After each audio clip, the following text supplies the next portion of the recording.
Hello everyone and welcome to a very dusty day in Dubai, but also welcome to a pretty well-rounded and a compelling compact SUV, the 2022 Honda CR-V. So in today's video, we're going to be finding out everything in detail about this car. But before we move forward, please consider subscribing to my channel by clicking that red subscription button, and next to that there's a bell icon. Make sure to press that and leave all the notifications on, so that way you will never miss any video updates from my channel. So let's start off from the front. Now the Honda CR-V is offered in three different models, which is your DX, which is the base version, the EX, and this touring version. So the model that I'm reviewing is the touring. While the DX has two-wheel drive, the EX and the touring has all-wheel drive options, but the design and everything remains pretty much exactly the same, although just the rim changes to the base and the top version. So that's the only bigger difference that you will get, apart from of course the drive options. So let me start from the front. You get this blacked out grille out here in this glossy plastic out here.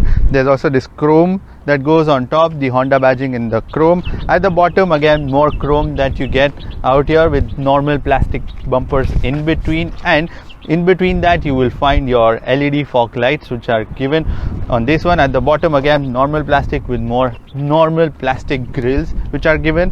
When you come to these headlights, this is an LED headlight cluster completely. There are also LED DRLs and also LED turn signals which are given on this one as well. So on this, it's pretty much the LED cluster that you get. Even on the base variant, you get the LED fog lights and also the headlights. So yeah, there's not much of a difference between the base and the top variant that way. But apart from that, the shape is pretty much very similar to the previous generations, although the new generation is about to come out in 23, and we've also seen some of the photos and it looks pretty awesome. Now on the sides, you get 18-inch alloy rims. On the base variant, which is the DX, you get 17-inch alloy rims. There are also these plastic skirtings on the fender so that you don't damage your fender actual one. At the bottom, more normal plastic skirtings at the bottom with this chrome strip, and these skirtings actually cover the door and also the frame, so when you open the door and when you're getting in the car, you wouldn't dirty your pants. So that's one good thing. Now when you come to these side mirrors, these are power foldable side mirrors. They are also the power adjustable side mirrors, and they also have the LED turn signals inside them, but they do not have any blind spot warning system. But it does come with the Honda lane watch. So there's a camera mounted on the other side of the car on the right side. So that's a huge camera, and that feeds the infotainment screen with that side of the view. So when you're turning right, you will get to see the feed on your screen so that you don't have to move your head. That's the basic idea.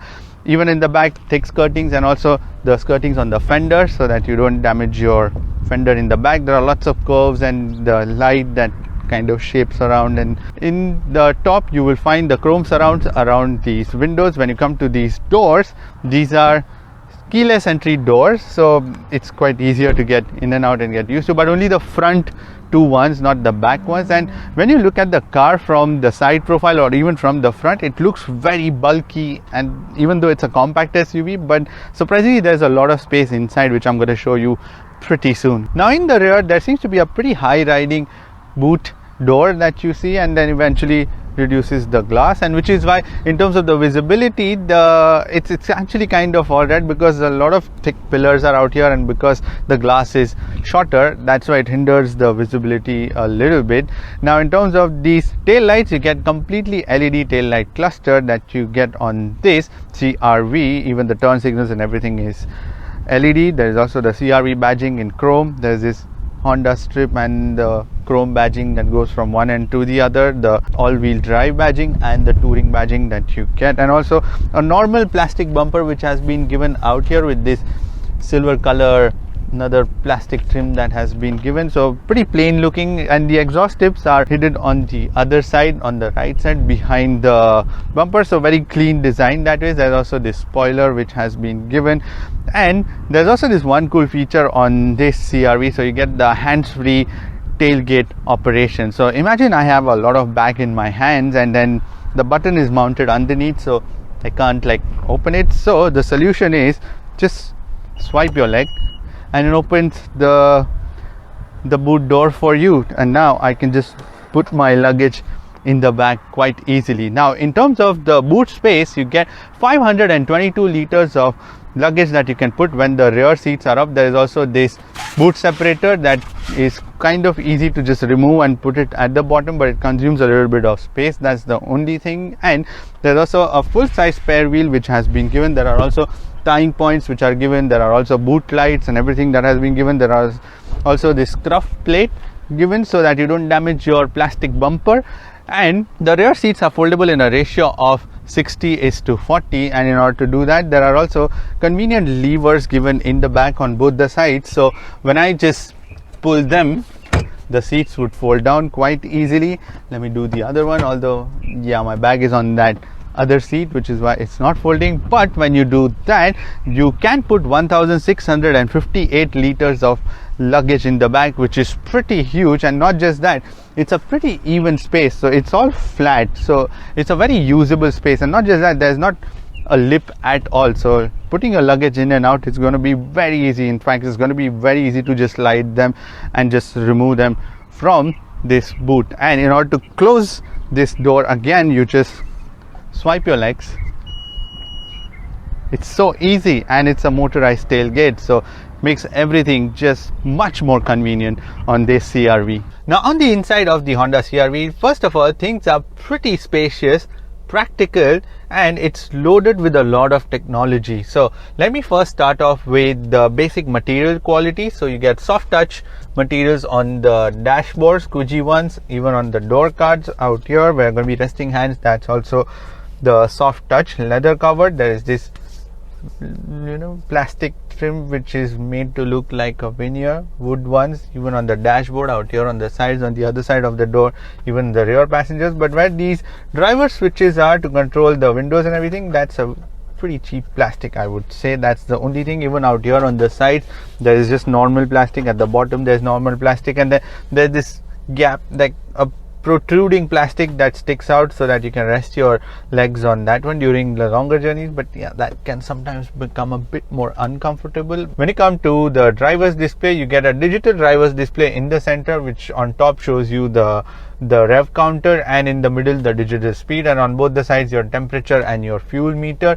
And in the center you can change the driver's information, and that display is pretty all right, I would say. Even during the bright daylight, it's pretty good, I would say. And you can change different settings like your trip computer, you can see, and then you can go to the other trip computer where you can see your average speed and the amount of time that you've been traveling. Then there's also the compass that will show you the north, south and everything, and then the driver's meter attention level, so it will show you if you need to rest or not when you're driving. And there's also this drive system that it shows what wheels are being powered when you accelerate or decelerate, and all of that technology that has been shown, since this is an all-wheel drive car. Then your media option, then you have the phone option, and then if you want you can leave the screen blank, or if you want you can even change. There's this lever which has been given out here like a dial, so when you press it, you can change the different trip meters and all that settings that you can see from your screen. So pretty straightforward and easy to use driver's display that you get. When you come to the steering wheel, this is a leather covered steering wheel with a pretty good amount of grip, I would say. And this steering wheel is also adjustable. The lever is given right at the bottom, and then this is tilt and telescopic both, so you can find the right adjustment for your driving, and then you can lock it. There are also paddle shifters which are given, plastic ones, so it's a CVT gearbox, so I don't know how many times you're going to be using the paddle shifters, but nonetheless they are given. And on the right side you would find the controls for your standard cruise control, and on the left side you would find the controls for your communication and also the media controls that has been given, and also the button to control your driver's display. So that is pretty much your steering wheel. Now when you come to the air conditioning controls, straightforward button operated air conditioning controls are given out here. So there is an on off button, so when you switch it on and off, then there are dials given on both the sides to control the temperature, and you can push it and then it becomes the sync button. So it's a dual zone air conditioning system that you get on this one. There are also more buttons given on top for your fan speed, and there is also the climate feature. So when you press that climate button, and if you want to use the air conditioning controls from the infotainment screen, you can do that, and then you can adjust the fan speed and switch it on and off and flow of air, and that is pretty much about it. And also the temperature is visible on either corners on the infotainment screen. Your your set temperature on driver and the passenger side. So pretty straightforward again operation. There is also this gear lever which is given out here, which is mounted right underneath the air conditioning control, so that actually saves the space out here in the center tunnel, which opens up a lot and gives you a lot of space because there are lots of storage options which are given on this CRV. So when you come to this infotainment screen, you get a 7-inch colorful display, and at first when the screen is off you would think that the screen is quite big, but when it switches on it's like a 7-inch screen. There are also touch buttons given on the side for your home, your map, your audio, your telephone, and also you can go back, and then there is also the brightness option that has been given, so you can set the brightness. But on your main screen the menu options are straightforward laid out, and it's kind of all right, although it still lags a little bit sometimes, on most occasion actually, so it takes a little while to just swipe through the menu options. But the main menu options are on your screen. So you have the navigation, so you have an inbuilt navigation system on this CRV, which is pretty decent. Again, it still lags a little bit because it feels pretty heavily loaded sometimes. So when you come out, and then the next option is your audio. So in terms of the connectivity, you can connect to this infotainment system using your Bluetooth. There is also the USB, and you can also connect using the Android Auto and Apple CarPlay, which is the wired connections, but nonetheless you can use that, and you can also use the Google Maps using that. So that's the connectivity option which has been given. There is also the phone option, then the smartphone option. So if you're connected to your Android Auto or Apple CarPlay, it will show you here. Then there is the deep detailed settings in which you can see your clock, phone, info, audio, camera, system, Bluetooth, vehicle, everything from here itself, and you can change all the different settings out here. And then the information, like how you're doing in terms of the fuel economy, you can change your clock or system information, all of that you can get from here. So straightforward, all these options are given, and then when you press the climate, you can control the air conditioning system also. So everything is straightforward laid out here, so there is no confusion, or if there is any, then there are buttons given for it. There is also an econ button which has been given, so there is only one single driving mode which you get on this CRV, which is your normal and the econ. I mean, the normal mode itself is pretty economical. Now when you come to the charging options, you have two USB ports which are given out here. One of it is a 1.5 ampere and the other one is 1 ampere, and it's the standard USB port which has been given, and one of it is for the connectivity and one is purely for the charging. There's also a wireless charger which has been given with a button to switch it on and off, and it's pretty straightforward, so you can just put your phones here and you can even use it as a storage option. There is also one 12-volt power socket which has been given in this center armrest. There are also two more USB ports just for the charging purposes which are given for the rear passengers. So lots of USB options which are given on this CRV. When you come to the storage options, again, that's one of the very good features on the CRV because there are ample of storage options. So in the door cards, you can easily put like 1 to 1.5 liter worth of bottle, and on both the sides in the front and back there are also storage options. You can store a lot of things, and even the dashboard itself is a pretty good option to store your things, because nowadays the dashboards are pretty sloping, so everything will tend to just slip off. But on this one you can easily just put anything. Like, let me show you, I have my book. I can just put it out here and then just leave it because it's not gonna slip or slide or do anything like that. So that's one useful feature. Again, there's also one small slot out here where you can put your cards or something, or keys or something. There's this charging pad where you can put your phones, wallets, or anything. There are two flexible cup holders which are given. There is also one glove box that has been given, and there is also this slidable handrest. So, and the cup holders are away from that, so you can still utilize the cup holders. That's again clever thing. And when you slide that back, you can open this handrest, and there's a double storage, so you can slide this thing and fold it, and you have a big storage out here. You can store something long, whatever tall objects you have.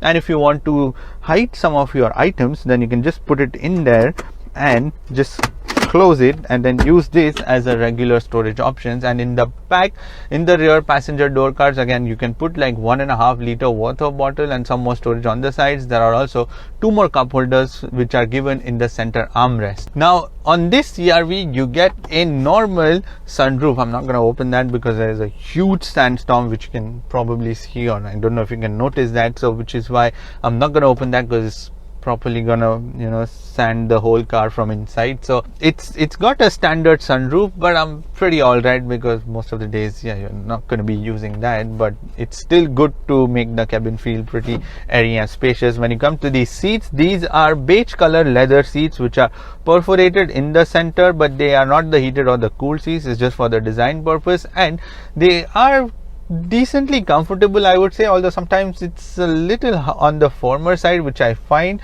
And they have good amount of support underneath the thigh. They have a little bit of extension also, and even on the sides there is good amount of support. Again, that also can be improved a little bit, because sometimes I find myself to be a little more loosely fit inside the seats. Even on the sides there is a bit of support, so that way they are decent seats for longer cruise. They are gonna be quite all right and comfortable, but yeah, it's just me being a little picky and, you know, things about that. There are also headrests which are given, which are also adjustable ones, so the whole seat feels like a one single piece one, but yeah, the headrests are still adjustable. You can lift them and, you know, adjust them as well. Now, in terms of the adjustability of the seats, the driver side seat is 8-way electronically adjustable and 4-way lumbar control, which is also electronically adjustable, while the passenger side seat is just 8-way electronically adjustable. Now, on this CR-V touring version, you get 8 speakers, so 2 are given in the door cards, 2 on the pillars, even the same thing for the rear passengers. But overall, in the front, when you sit, even though this is a compact car, it feels super spacious because everything is big, wide, broad, and even though the car is also, you know, buffed up from outside when you see the side body, yet that they've managed to give you a lot more space that way and keep all the unnecessary stuff out of your way, which is what I like. It's pretty cleverly, you know, placed, all the options, and ergonomically it's a pretty good car to operate. Now, you have to give it to the CR-V that it is pretty spacious from the inside, even though this is a compact SUV, because look at the knee room that I have, and these seats are in my driving position, and which is why you have like about like one full palm worth of knee room out here, and the head space is pretty decent, I would say. Even someone about 6 foot will be able to, you know, adjust with the rear seats as well. And the only thing is that the rear seats are slightly on the lower side, which is why you get that little bit of extra headroom, and you sit quite low in here, and the seats actually feel quite low for the fact that you can see the knee angle that it is making, so there's not enough of support underneath my thighs. And you can also extend your legs actually during the longer journey, so then you can rest your legs on these seats. So yeah, you still get a balance of, you know, more space versus the seating options, but I mean, that's all right, it's not a huge thing. And these seats are somewhat like the bucket type of arrangement, and in the center there's a bit of a hump here, but even when I sit in the middle, the space is pretty all right. Now, my head may start touching if someone is about 6 feet, and then they'll start brushing, but it's still not bad because it's still pretty decent in terms of the space and the comfort that you get even in the middle row of seat. There's a bit of a hump even in the back, but again, I wouldn't say that it's pretty uncomfortable or anything. It's going to be quite decently comfortable, and there's enough of space for 3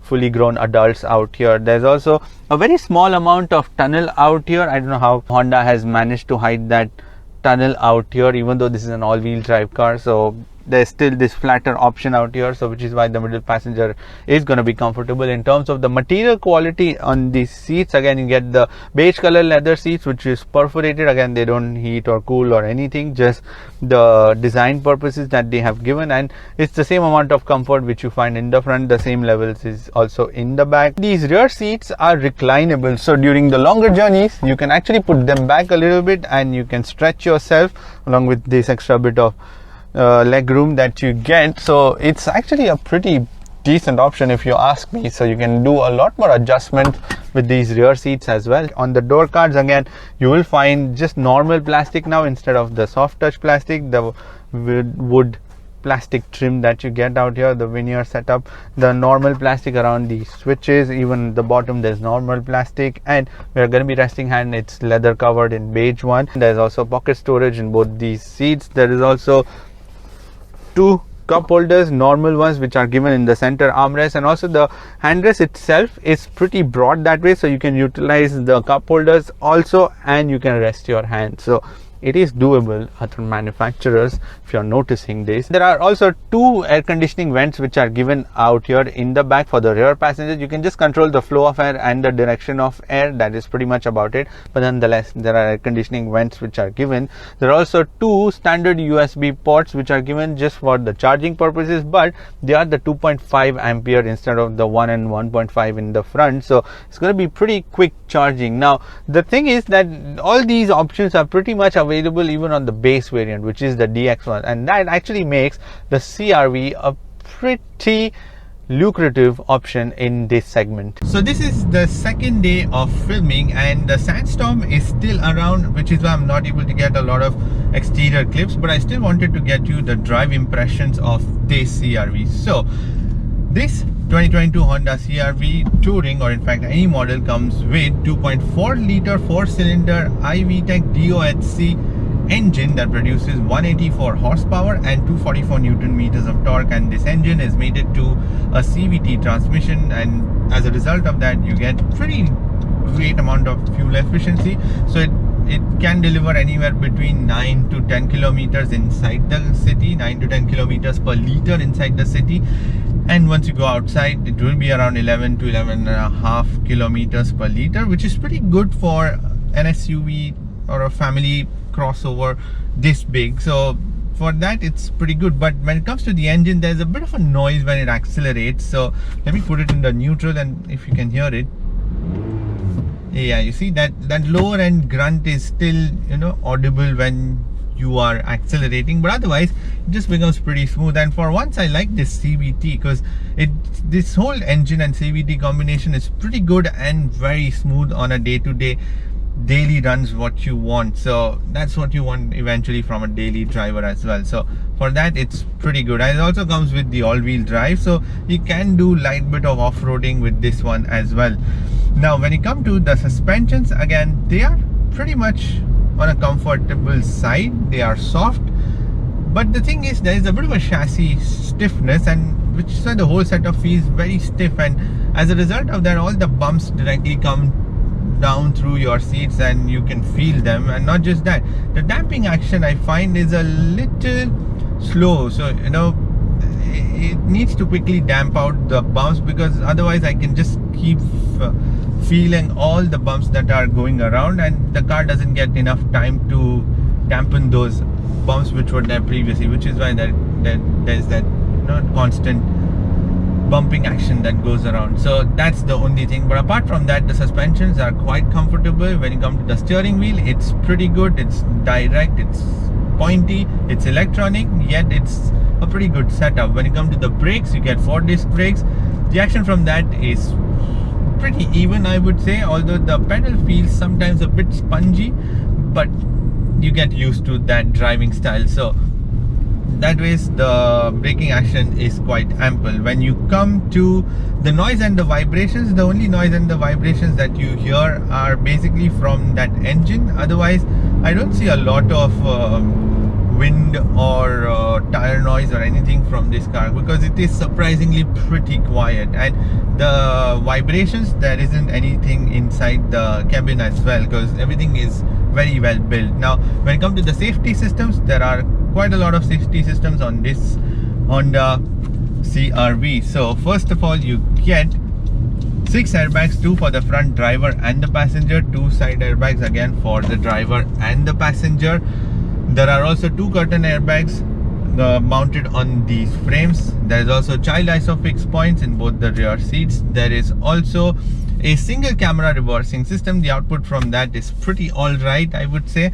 Gets a little dark, plus the screen is a little small, so the view tends to be a little, yeah, you know, contrast and a lot of things. So that's the only thing. In darker areas it's the only concern, otherwise it works fine. There are multiple views as well, wide angle, narrow angle and all of that. There is also the Honda Sensing, which is the safety systems from Honda. There's also the lane watch which you get. There's also ABS, there's also EBD, there's also tire pressure monitoring system. There is also other safety systems like your emergency stop signal. So when you suddenly brake, the car would switch on the emergency stop signals for you. So all the safety systems which you require from a family car, those are pretty much there on this one. Now when you come to the pricing, there are 3 models which are offered on this CRV, which is your DX, which comes for 97,000 approximately dirhams, and there is the EX, which is for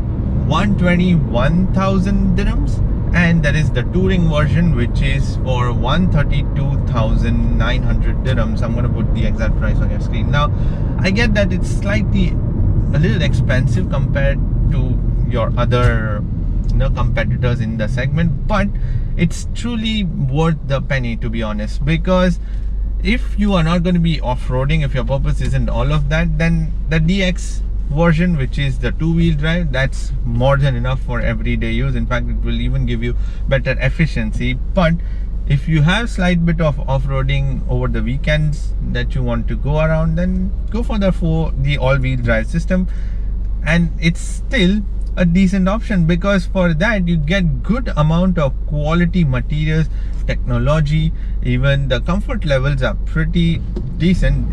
There's practicality, there is so much of storage, so much of space, and it's a wide car from inside, so the passengers in fact are going to be pretty happy when they sit inside the car. And one more thing which I like about the Hondas is the air conditioning, because it is pretty incredible even during the peak summer, which is right now, because my temperature right now is showing me 42 degrees, and for that to be able to cool this well, it's pretty good. So whichever car model that you select, it's gonna be quite ample and quite sufficient for your everyday use, and should definitely just give this car a go. But whichever model you choose, every model has got all the basic functionalities like your touchscreen, Android Auto, your digital driver's display, everything is same. It's just subtle differences like in terms of the exterior, the wheel size, and the interior trim. In terms of the other models, you get the fabric seats and this one has the leather one,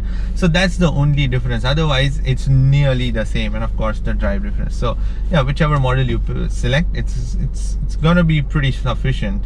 Anyways, that's pretty much it for this video. Give this video a thumbs up, and thank you for watching this video. And if you want to subscribe to my channel, then you can click here, and if you want to watch more videos, then click here. I'll see you in the next video. Bye bye, take care and stay safe.